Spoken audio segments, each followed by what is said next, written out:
हरे कृष्णा। तो अभी हम भगवद गीता के दूसरे अध्याय के अंतर्गत श्लोक संख्या 58 पर विचार करेंगे। यदा संघर्ते चायं कूर्मोऽङ्गानीव सर्वशः इन्द्रियाणीन्द्रियार्थेभ्यस्तस्य प्रज्ञा प्रतिष्ठिता। तो यहाँ पर भगवान कह रहे हैं यदा संघर्ते, जिस समय समेट लेता है, जिस समय व्यक्ति समेट लेता है, कैसे समेट लेता है? कूर्म अंगानी, जैसे कछुआ अपने अंगों को समेट लेता है, सर्वशः सब ओर से। तो कछुआ अपने सभी अंगों को सब ओर से समेट लेता है जिस प्रकार, उसी प्रकार से जब व्यक्ति समेट लेता है क्या? इंद्रियाणी, इंद्रियों को समेट लेता है। कहाँ से? इंद्रियार्थेभ्यः, इंद्रियों के विषयों से। तस्य प्रज्ञा प्रतिष्ठिता, तो उसकी बुद्धि स्थिर है। हम सुनेंगे प्रभुपाद तात्पर्य में क्या लिखते हैं। शिला प्रभुपाद की जय। किसी योगी, भक्त या आत्मसिद्ध व्यक्ति की कसौटी ये है कि वह अपनी योजना के अनुसार इंद्रियों को बस में कर सके, किंतु अधिकांश व्यक्ति अपनी इंद्रियों के दास बने रहते हैं और इंद्रियों के ही कहने पर चलते हैं। तो यहाँ पर प्रभुपाद क्या कह रहे हैं कि इंद्रियों के अनुसार कार्य ना करे।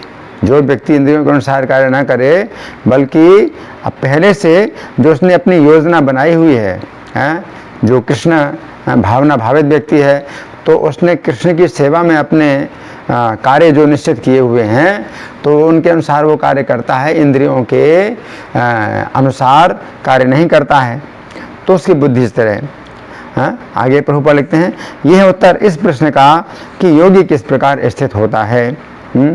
भगवान ने ये अर्जुन के प्रश्न का उत्तर दिया। तो अर्जुन ने प्रश्न किया था दूसरे अध्याय के 54वें श्लोक में, स्थित प्रज्ञस्य का भाषा समाधिस्थस्य केशव स्थिति किम प्रभासेत किम आसीत। तो किम आसीत का मतलब है कि वो जो स्थिर बुद्धि वाला व्यक्ति है वो किस प्रकार बैठता है। तो यहाँ भगवान कह रहे हैं कि किस प्रकार बैठता है वो। जैसे कछुआ अपने अंगों को समेट लेता है, तो इस तरह से वो निर्जीव जैसा, निश्चेष्ट जैसा पड़ा रहता है। तो यहाँ पर ये समझना है। आगे प्रभुपाद लिखते हैं, इंद्रियों की तुलना विषैले सर्पों से की गई है।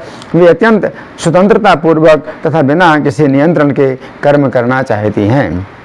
योगी या भक्त को इन सर्पों को बस में करने के लिए एक सपेरे की भांति अत्यंत प्रबल होना चाहिए। वो उन्हें कभी भी कार्य करने की छूट नहीं देता। शास्त्रों में अनेक आदेश हैं, उनमें से कुछ करो तथा कुछ ना करो से संबद्ध हैं। जब तक कोई इन करो या ना करो का पालन नहीं कर पाता और इंद्रिय भोग पर संयम नहीं बरतता है, तब तक उसका कृष्ण भावनामृत में स्थिर हो पाना असंभव है। यहाँ पर सर्वश्रेष्ठ उदाहरण कछुए का है। वो किसी भी समय अपने अंग समेट सकता है और पुनः विशिष्ट उद्देश्यों से उन्हें प्रकट कर सकता है। इसी प्रकार कृष्ण भावना भावित व्यक्तियों की इंद्रियां भी केवल भगवान की विशिष्ट सेवाओं के लिए काम आती हैं, अन्यथा उनका संकोच कर लिया जाता है। अर्जुन को उपदेश दिया जा रहा है कि वे अपनी इंद्रियों को आत्मतुष्टि में ना करके भगवान की सेवा में लगाएं। अपनी इंद्रियों को सदैव भगवान की सेवा में लगाए रखना कूर्म द्वारा प्रस्तुत दृष्टांत के अनुरूप है, जो अपनी इंद्रियों को समेटे रखता है। तो यहाँ प्रभुपाद का तात्पर्य समाप्त हुआ। अब हम सुनेंगे श्री भगवान ने कहा में इस श्लोक की किस प्रकार व्याख्या हुई है। इस श्लोक में भगवान स्थिर बुद्धि वाले व्यक्ति के लक्षणों का वर्णन करते हुए एक अत्यंत सुंदर उदाहरण दे रहे हैं। इस श्लोक संख्या 54 में अर्जुन ने जो 4 प्रश्न पूछे थे, उनमें से तीसरा प्रश्न था स्थिर बुद्धि वाला व्यक्ति किस प्रकार बैठता है। तो यहाँ पर बैठने का अर्थ है कुछ समय के लिए इंद्रियों के कार्यकलाप बंद कर देना। तो यहाँ पर भगवान कछुए का उदाहरण दे करके हमें समझा रहे हैं कि हमें किस प्रकार अपनी इंद्रियों को इंद्रियों के विषयों से खींचना चाहिए। कछुआ एक ऐसा जंतु है जिसके शरीर में केवल एक ही मुख्य हड्डी होती है और वो है उसकी पीठ। ये पीठ एक खोल के आकार की होती है तथा उसका शरीर इस प्रकार का बना हुआ होता है कि जिस समय उसे कुछ खतरा दिखाई देता है तो वह तुरंत अपना सिर तथा चारों पैर उस पीठ की खोल के अंदर कर लेता है। ऐसी स्थिति में वो ऐसा लगता है जैसे वह मर गया हो। यदि आप उसे छुएं तो ऐसा लगेगा कि ये एक निर्जीव वस्तु है। उसे उठाकर फेंक दें तो भी वो ऐसा ही लगेगा मानो वह निर्जीव हो, उसमें कोई गति नहीं मालूम पड़ती है। उसकी पीठ इतनी कठोर होती है कि उसके शरीर को उठाकर फेंकने में भी उसे कोई कष्ट नहीं होता है।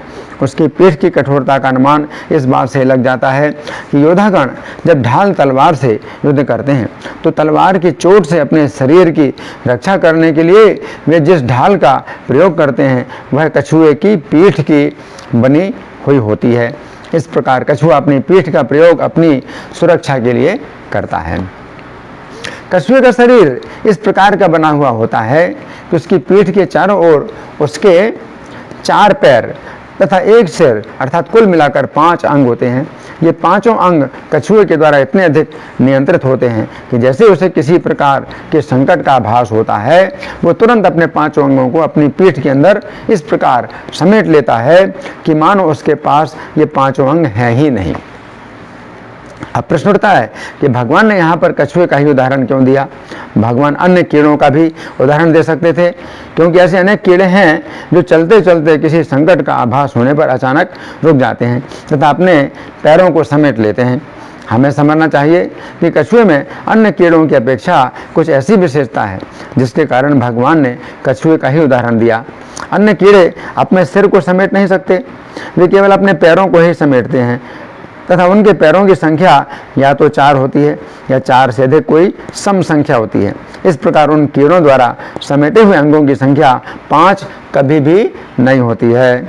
चूँकि हमारे शरीर में 5 ज्ञानेंद्रियां हैं तथा कछुए के शरीर में समेटे जाने वाले अंगों की संख्या भी 5 ही है, इसलिए कछुए का उदाहरण सर्वथा उपयुक्त है। ये तो सामान्य जीव की बात है कि उसकी इंद्रियां इस प्रकार माया की सेवा में बंधी हुई हैं कि वो उनको माया की सेवा से हटा नहीं सकता है। परंतु स्थिर बुद्धि वाले व्यक्ति की क्या योग्यता है?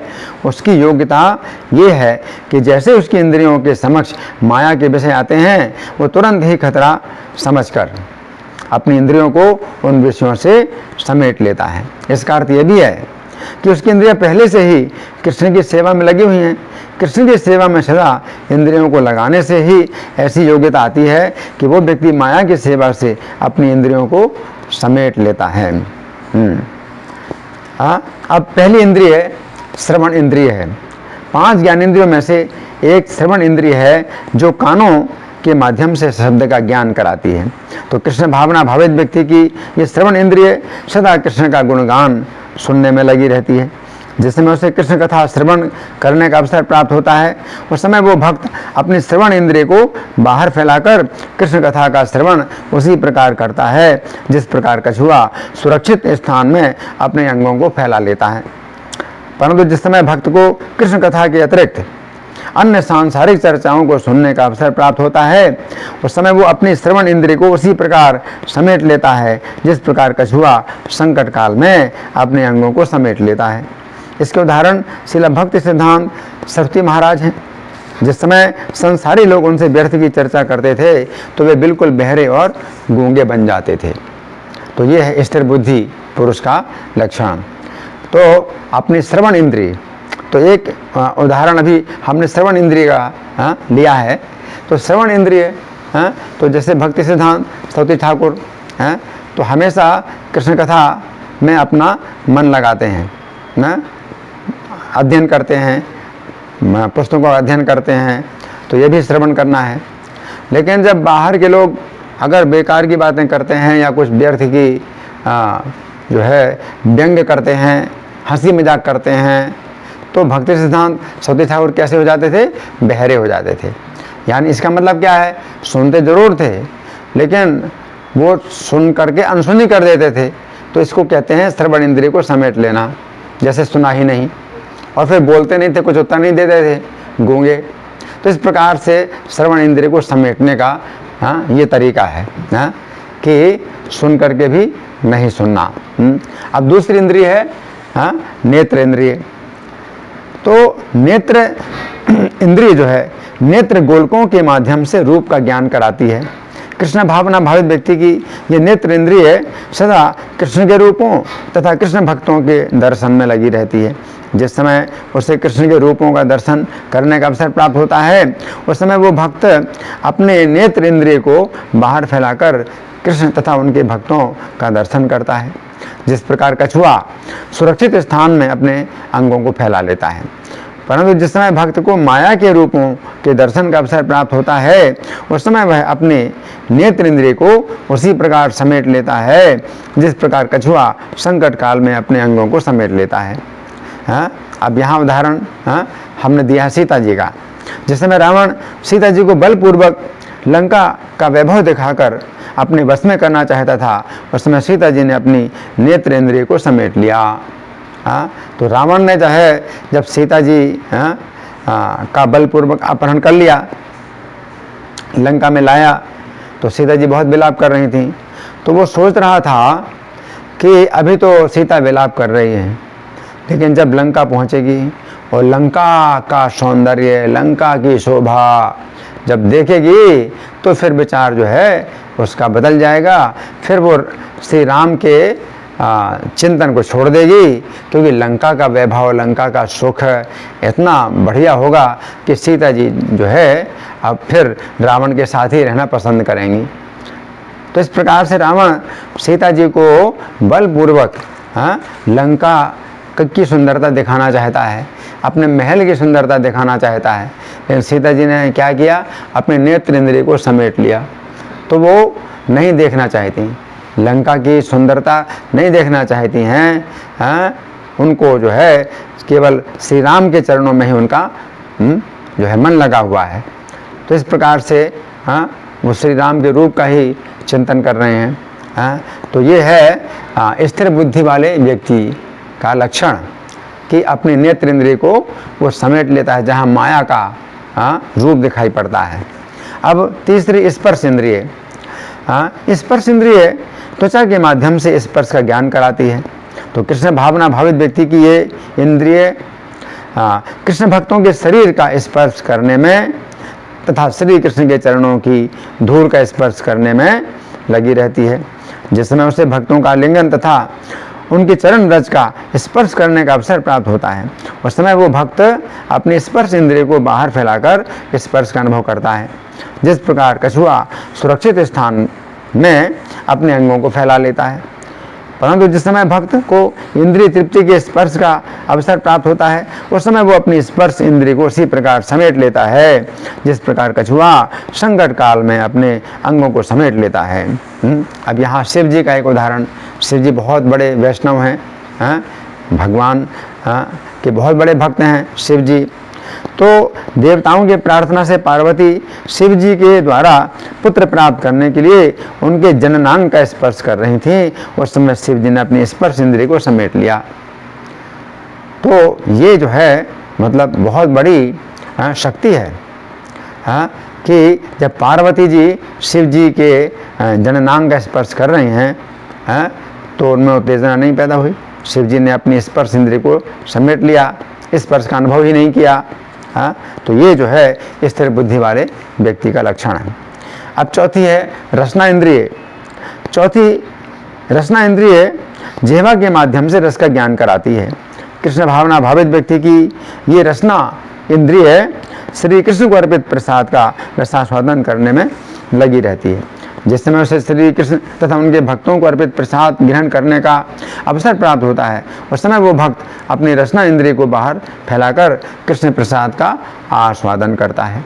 जिस प्रकार कछुआ सुरक्षित स्थान में अपने अंगों को फैला लेता है, परंतु जिस समय भक्त को ऐसा भोजन ग्रहण करने का अवसर प्राप्त होता है जो या तो श्री कृष्ण को अर्पित नहीं हुआ है या वो श्री कृष्ण को अर्पित करने योग्य नहीं है, उस समय वो अपनी रसना इंद्रिय को उसी प्रकार समेट लेता है जिस प्रकार कछुआ संकट काल में अपने अंगों को समेट लेता है।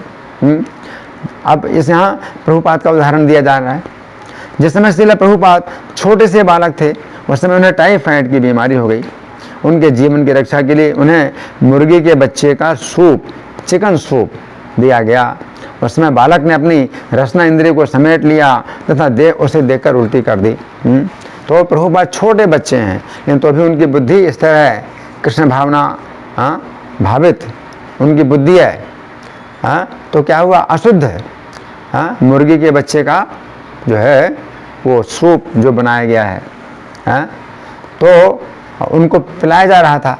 टाइफाइड की बीमारी है, लेकिन बालक जो है इतना स्थिर बुद्धि का था कि टाइफाइड की बीमारी हो, कोई बीमारी हो, जीवन की रक्षा के लिए भी अशुद्ध चीज़ वो ग्रहण नहीं करेगा, कृष्ण प्रसाद के अलावा कुछ नहीं ग्रहण करेगा। तो बालक ने क्या किया, देख करके ही उल्टी कर दी, अपनी रसना इंद्रिय को समेट लिया। तो ये जो है स्थिर बुद्धि पुरुष के लक्षण। तो पांचवी है घ्राण इंद्रिय। घ्राण इंद्रिय नासिका के छिद्रों के माध्यम से गंध का ज्ञान कराती है। कृष्ण भावना भावित व्यक्ति कि ये घ्राण इंद्रिय श्री कृष्ण को अर्पित पुष्पों की सुगंध का आस्वादन करने में लगी रहती है। जिस समय उसे श्री कृष्ण को अर्पित पुष्पों तथा माला की सुगंध ग्रहण करने का अवसर प्राप्त होता है, उस समय वो भक्त अपने घ्राण इंद्रिय को बाहर फैलाकर उस दिव्य गंध का आस्वादन करता है, जिस प्रकार कछुआ सुरक्षित स्थान में अपने अंगों को फैला लेता है। परंतु जिस समय भक्त को ऐसी गंध ग्रहण करने का अवसर प्राप्त होता है जो या तो श्री कृष्ण को अर्पित नहीं हुई है या वो श्री कृष्ण को अर्पित करने योग्य नहीं है, उस समय वो अपनी घ्राण इंद्रिय को उसी प्रकार समेट लेता है जिस प्रकार कछुआ संकट काल में अपने अंगों को समेट लेता है। अब यहाँ उदाहरण दिया जा रहा है हरे कृष्ण मंदिरों के भक्तों का। जिस समय हरे कृष्ण मंदिरों के भक्तगण भगवान के लिए फूलों की मालाएं बनाते हैं, उस समय वे अपनी घ्राण इंद्रिय को समेट लेते हैं, क्योंकि जब तक श्री कृष्ण को वे मालाएं अर्पित नहीं होंगी तब तक वे उन्हें सूंघना नहीं चाहते हैं। तो माला को जो है वो अपने नाक में लगाते ही नहीं हैं सूंघने के लिए, क्योंकि वो माला जो बना रहे हैं वो श्री कृष्ण को अर्पित होंगी, बल्कि दूर से भी वो नहीं चाहते हैं कि उनकी नाक में वो सुगंध आए। तो इसलिए वो अपनी चेतना को इस प्रकार से बनाए रखते हैं कि वे सोचते ही नहीं हैं कि वे सूंघ रहे हैं। तो जो फूलों की सुगंध है, जो पास में फूल रखे हुए हैं, चूँकि वो अर्पित होंगे श्री कृष्ण को अर्पित होंगे, तो वे सोचते ही नहीं हैं कि उनकी सुगंध आ रही है। तो इसे कहते हैं कि घ्राण इंद्रिय को उन्होंने समेट लिया। किस प्रकार से समेट लिया है, जैसे कि कछुआ संकट काल में अपने पांचों अंगों को समेट लेता है। तो यहाँ पर समझने की बात यह है कि जो कछुआ होता है वो एक साथ ही पांचों अंगों को समेटता है, लेकिन जो स्थिर बुद्धि वाला व्यक्ति है तो वो उसी इंद्रिय को उस समय समेटता है जिस समय जिस इंद्रिय के लिए संकट काल आता है। तो जिस इंद्रिय का जो विषय है, तो वो विषय अगर कृष्ण से संबंधित नहीं है, वो माया से संबंधित विषय है, तो उसी इंद्रिय को समेट लेता है और उस विषय को ग्रहण नहीं करता है। तो श्लोक के अंतिम शब्द हैं तस्य प्रज्ञा प्रतिष्ठिता, अर्थात उसकी बुद्धि स्थिर है। इसका अर्थ है कि जब व्यक्ति इतनी योग्यता प्राप्त कर लेता है कि वो अपनी इंद्रियों को माया की सेवा से तुरंत हटा ले, तभी उसकी बुद्धि स्थिर हो सकती है। श्रीमद् भागवत 5.5.4 में भगवान ऋषभदेव कहते हैं नूनम प्रमत्तः कुरुते विकर्म यदिन्द्रिय प्रीतय आपनोति न साधु मन्ये यत आत्मनोयम असन्नपि क्लेशद आसदेहा। जब मनुष्य इंद्रिय तृप्ति को ही जीवन का लक्ष्य मान लेता है तो वह भौतिक रहन सहन के पीछे प्रमत्त होकर सभी प्रकार के पाप कर्मों में प्रवृत्त होता है। उसे ज्ञात नहीं रहता कि अपने विगत पापों के ही कारण उसे क्षण भंगुर शरीर प्राप्त हुआ है जो दुखों का भंडार है। वास्तव में जीवात्मा को भौतिक देह नहीं मिलना चाहिए था, किंतु इंद्रिय तृप्ति के लिए ऐसा हुआ है। अतः मैं मानता हूँ कि बुद्धिमान प्राणी के लिए ये शोभा नहीं देता कि वो पुनः इंद्रिय तृप्ति में प्रवृत्त हो, जिससे एक के बाद दूसरा भौतिक शरीर उसे प्राप्त होता रहे। तो यहाँ पर भगवान कह रहे हैं प्रतिष्ठिता। तो यहाँ पर भगवान बुद्धि के लिए प्रतिष्ठा शब्द का प्रयोग कर रहे हैं। ये शब्द प्रा उपसर्ग के साथ तिष्ठिता के संयोग से बना है। प्रा का अर्थ है प्रकृष्ट रूप से, तथा तिष्ठिता का अर्थ है बैठाई गई। इस प्रकार प्रतिष्ठिता शब्द का अर्थ हुआ ऐसी वस्तु जो अच्छी प्रकार से बैठाई गई है। तो यहाँ पर भगवान कह रहे हैं तस्य प्रज्ञा प्रतिष्ठिता, अर्थात उस व्यक्ति की बुद्धि अच्छी प्रकार से बैठाई गई है। अब हम समझेंगे कि बुद्धि को अच्छी प्रकार से बैठाई गई का क्या अर्थ है। शास्त्रों में शरीर की तुलना रथ से की जाती है, इंद्रियों की तुलना घोड़ों से की जाती है, मन की तुलना लगाम से की जाती है, तथा बुद्धि की तुलना सारथी से की जाती है। यदि सारथी अपने आसन पर ठीक से तथा स्थिरतापूर्वक बैठा हो तो वह घोड़ों को अपने बस में कर सकता है। यदि सारथी स्वयं ठीक से अपने आसन पर ना बैठा हो या कभी बैठता हो कभी खड़ा होता हो तो वो घोड़ों को ठीक से बस में नहीं कर सकता है। इस शरीर रूपी रथ में जीवात्मा वो यात्री है जो रथ के द्वारा इस संसार रूपी जंगल को पार करके भगवान के धाम में जाना चाहता है, जो उसका घर है। हमें समझना चाहिए कि किसी भी रथ को चलाने के लिए सारथी का अत्यंत महत्व होता है। इस शरीर रूपी रथ में 5 इंद्रियां रूपी 5 घोड़े हैं। ये 5 इंद्रियां अपने अपने विषयों की ओर भागती हैं। जिस प्रकार किसी रथ में जोते हुए 5 अनियंत्रित घोड़े अपने अपने भोजन की ओर भागते हों। अब हमें विचार करना चाहिए कि यदि किसी रथ में जोते हुए 5 अनियंत्रित घोड़े अलग अलग दिशाओं की ओर भागते हों तो रथ की तथा रथ में बैठे हुए यात्री की कितनी दुर्गति होती है। उसी प्रकार हमारे शरीर रूपी रथ में 5 इंद्रियां 5 अनियंत्रित घोड़ों के समान हैं जो अपने अपने विषयों की ओर भागते हैं। ऐसी स्थिति में बुद्धि रूपी सारथी यदि अच्छी प्रकार सावधान हो तो वह इन 5 इंद्रिय रूपी अनियंत्रित घोड़ों को अपने बस में कर सकता है तथा इन्हें ठीक रास्ते में आगे बढ़ा सकता है। तो इस श्लोक में भगवान ये कह रहे हैं कि यदि किसी रथ में 5 इंद्रिय रूपी घोड़ों को अपने अपने विषयों की ओर जाने से नियंत्रित किया जा रहा है तो इसका अर्थ है कि उस रथ का सारथी बहुत सावधान है। भगवान प्रतिष्ठिता बुद्धि का ये लक्षण बतला रहे हैं। क्योंकि इस श्लोक में भगवान कह रहे हैं जो व्यक्ति इंद्रियों को विषयों से खींच लेता है उसकी बुद्धि स्थिर है। अतः कोई व्यक्ति ये निष्कर्ष निकाल सकता है कि अंतिम लक्ष्य यही है कि इंद्रियों के सभी कार्य बंद कर दिए जाएं, परंतु ऐसा नहीं है। हमें यह समझना चाहिए कि यहाँ पर भगवान ने कछुए का उदाहरण दिया है। जिस प्रकार कछुआ संकट के समय पर ही अपने अंगों को समेटता है और जैसे ही संकट दूर हो जाता है कि वह पुनः अपने अंगों को फैलाकर काम करने लगता है, उसी प्रकार हमारी इंद्रियां भी श्री कृष्ण की सेवा करने के लिए हैं। तो प्रभुपाद ने अपने प्रवचन में ये बात कही, आप इंद्रियों से रहित नहीं हैं और नहीं ऐसा है कि आध्यात्मिक चेतना में स्थित होने के कारण आपकी इंद्रियां समाप्त हो जाएंगी या निष्क्रिय हो जाएंगी, क्योंकि जीवन का अर्थ है इंद्रियां। इंद्रियों के बिना कोई जीवन नहीं है, परंतु ये तो इंद्रियों को शुद्ध करने की विधि है। तो यहाँ पर हमें ये समझना है कि भगवान जो बता रहे हैं तस्य प्रज्ञा प्रतिष्ठिता, उसकी बुद्धि स्थिर है। जो व्यक्ति अपनी इंद्रियों को समेट सकता है, तो यहाँ पर भगवान ये नहीं बता रहे हैं कि इंद्रियों का फिर प्रयोग ही ना किया जाए, है ना। तो जो निर्विशेषवादी लोग हैं वो यही कहते हैं कि हमें इंद्रियों से कोई कार्य ही नहीं करना है या इंद्रियों को हमेशा के लिए बंद कर दें, इंद्रियों के कार्यों को हमेशा के लिए बंद कर दें। तो ये नहीं है, ऐसा नहीं है। ये चरम अवस्था या पूर्ण अवस्था या अंतिम अवस्था नहीं है। अंतिम अवस्था यही है कि हमारी जितनी इंद्रियां हैं वो श्री कृष्ण की सेवा में लगें। जैसे कि श्रीमद् भागवत में नलकूबर और मणिग्रीव, तो जब वृक्ष योनि से श्री कृष्ण ने इनका उद्धार किया तो इन्होंने श्री कृष्ण से प्रार्थना की। तो क्या प्रार्थना की कि हमारी इंद्रियों को आपकी सेवा में लगाया जाए, हमारी इंद्रियां आपकी सेवा में लगें। तो उनकी इंद्रियां, कर्म इंद्रियां भी भगवान की सेवा में लगें। वाणी गुणानुकथने, हमारी वाणी आपके गुणों का कथन करने में लगे, आपके गुणों का गान करे हमारी वाणी। तो ये थोड़ी है कि बिल्कुल बोला ही ना जाए। तो पूर्णता की स्थिति ये नहीं है कि वाणी से कुछ बोला ना जाए।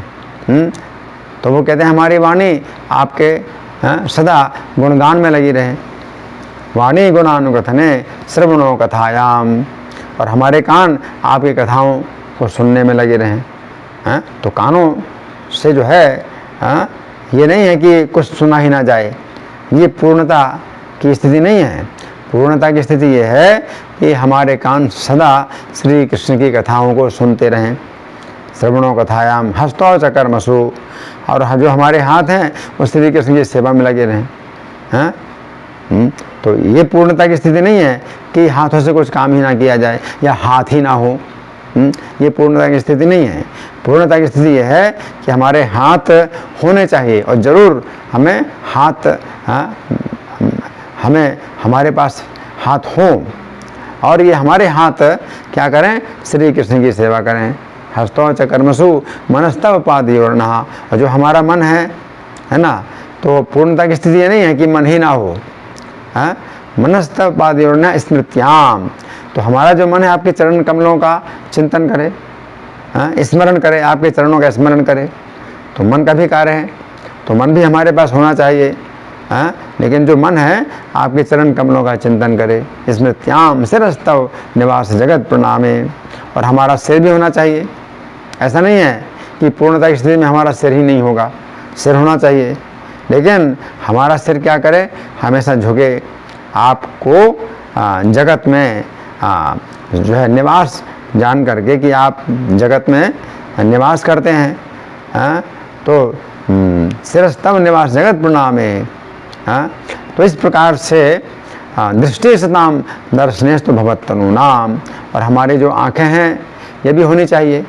ऐसा नहीं कि आँखें ना हो, नहीं, हमारे पास आँखें होनी चाहिए, लेकिन आँखों से हमारा जो है कार्य क्या हो कि आपके भक्तों का दर्शन हो।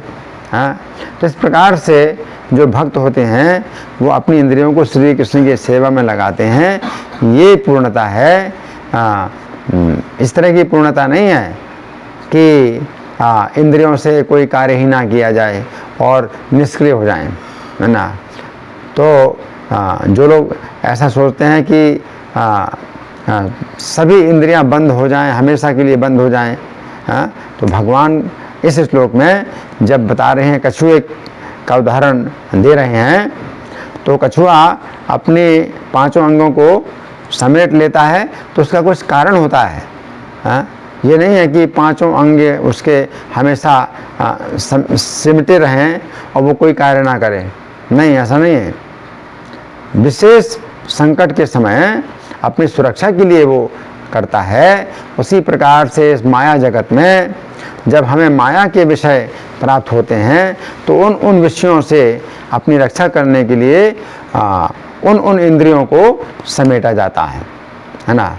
तो ये जो है मतलब शिक्षा है आज के श्लोक की, कि भगवान ने बहुत अच्छा उदाहरण दिया कछुए का, और कछुए के जैसे 5 अंग हैं, तो वो तो 5 अंगों को एक साथ समेटता है या 5 अंगों को एक साथ बाहर निकालता है, तो वो अलग बात है। यहाँ पर भगवान ये बता रहे हैं कि जिस इंद्रिय के लिए माया के विषय सामने आते हैं, तो उन विषयों को वो इंद्रिय भोगना नहीं चाहती है, तो इंद्रिय अपने आप सिमट जाती है। तो ये जो है स्थिति होती है कृष्ण भावना भावित व्यक्ति की, तो उसको माया के जो विषय हैं वो जहर की तरह लगते हैं। तो जब किसी व्यक्ति की आसक्ति कृष्ण का रूप देखने में हो जाती है, कृष्ण के रूप में उसके नेत्र आसक्त हो जाते हैं, तो फिर उसके नेत्रों को माया के रूप बिल्कुल अच्छे नहीं लगते हैं। तो अपने आप ही उसके जो नेत्र हैं वो जो है सिमट जाते हैं। उसी प्रकार से जिसके कानों में कृष्ण कथा का जो रस है वो प्राप्त होने लगा, तो जब वो बेकार की चर्चाएं सुनता है, विषयों की चर्चा सुनता है, तो उसके जो कान हैं उसके कानों को अच्छा नहीं लगता। वो कान जो है उसके अपने आप सिमट जाते हैं, वो सुनना नहीं चाहता। है ना। तो इस प्रकार से जिस भक्ति की इंद्रियां इतनी शुद्ध हो जाती हैं, कृष्ण की सेवा के द्वारा इंद्रियां इतनी शुद्ध हो जाती हैं कि वो माया की सेवा से बिल्कुल अरुचि हो जाती है उनको, है। तो इसे कहते हैं स्थिर बुद्धि। धन्यवाद। हरे कृष्णा।